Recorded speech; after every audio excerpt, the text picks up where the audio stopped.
I'm busy, like probably a lot of you, between being married and having two kids and running them around town. My wife and I run a couple different companies, and life can take it out of us, that's for sure. And so, if I'm not really intentional about how I combat that, my emotions are really just a roller coaster. That coupled with just this idea, this is something I've heard recently that a typical American has 1,400 words a minute go through our head, and that can either be torturous, meaning we believe things and hear things that are just horrible for us, or they can be life-giving.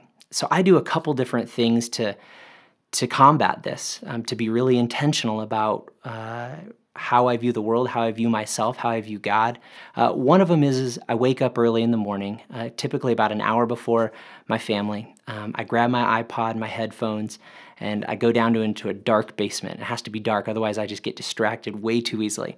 And I just worship. I worship out loud. I'm not a good singer, and so this is why I'm in a dark basement before my family wakes up.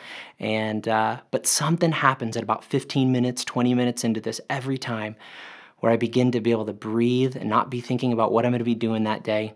And something happens, something shifts in my mind. And then the other thing I do is working out.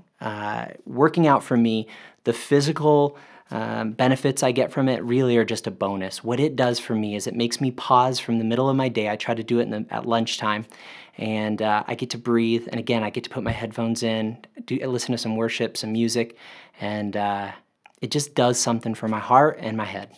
Hope those help.